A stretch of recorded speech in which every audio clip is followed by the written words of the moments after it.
CBS News correspondent David Begnaud was one of the journalists who was targeted in the leaked conversation. He joins us now live from Puerto Rico's capital of San Juan. David, how did we get to this point in this country? Well, listen, I should tell you that this is something that for a lot of people has been percolating. Frustration and anger that's been bubbling in the leaked chat messages has sort of become a final straw for people. So police are preparing for 100,000 protesters to converge here on Old San Juan, but already people are starting to show up. So walk with me and let me take you. We are on the road that leads right to the Fortaleza, a beautiful structure. San Juan is a city that sits on a hill here in the Caribbean, and I would say there's probably 300 people or so who are already here. The protests don't start until 5 o'clock tonight. You can see there are some businesses that have boarded up their front doors and windows ahead of tonight's protest.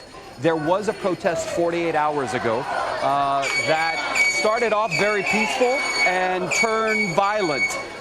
Water bottles were thrown by protesters. Police used tear gas and pepper spray. Fires were lit in dumpsters. So it got very tense. But Rena, this is the scene right now here in Old San Juan. But this is nothing compared to what we are expecting or being told to expect for later today. No, we have seen some of those images of you right there in front of those protesters. We can hear the audio, the volume kicking up. David, give us a sense of where you are right now and what you're seeing. Yeah, so again, the governor's mansion is, I don't know, 75 yards from where I am. It is bare. Oh, actually, I didn't see the police right here. So there's a line of police standing right here. Now, they're keeping protesters quite a bit further away from the mansion than 2 nights ago, right? I think they don't want to let them get as close as they let them go 2 nights ago, but I didn't realize the police have already formed. So, yeah, that's the David, give us a situation sense. Give us a little sense more about these leaked conversations. Sure. What did those messages say? Okay. And what do they contain? Well, listen, they were profane, misogynistic, homophobic, racist, and nasty. But beyond that, and so many people have really asked me to convey this, beyond the hurtful aspect of it, there were elements of the conversation that are a part of an investigation being conducted by the Puerto Rico Department of Justice and could, some observers say, contain information that is potentially criminal. So it's 889 pages that were released by the Center for Investigative Reporting here in Puerto Rico.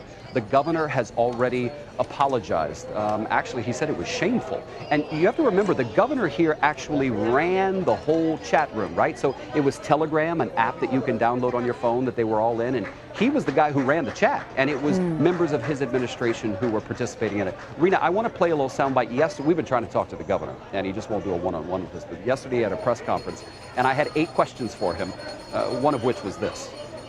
What you did, Governor, was a final straw for a lot of people. And as I walked through that crowd last night, every one of them said to me, I'm done. He has to go. What I hear from you is it's business as usual. It seems somewhat tone deaf, with all due respect. Well, your response? Well, my response to that is no, it's not business as usual.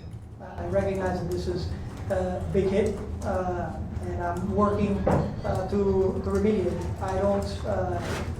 I don't think it's business as usual. However, I do have to operate the business of running government, and that is what I'm doing, and that is what I want to communicate to the people of Puerto Rico and to everybody that's watching, because it is important to showcase that we're continuing on that. If you look at his Twitter account, it's like him meeting with other people and talking about moving on. But yes, to your point, he is refusing to resign. I even asked him at one point, I said, what would it take for you to resign? And he said, well, David, I'm not going to deal in hypotheticals. When 100,000 people, which is what the police are preparing for, when 100,000 people converge on a city, you can't help but sit up and take note. So even though he says he's not going, it'll be interesting to see what he has to say after he sees what happens tonight. We'll be watching for sure. David Begnaud on the ground in Puerto Rico. David, thank you very much for that live report. You bet.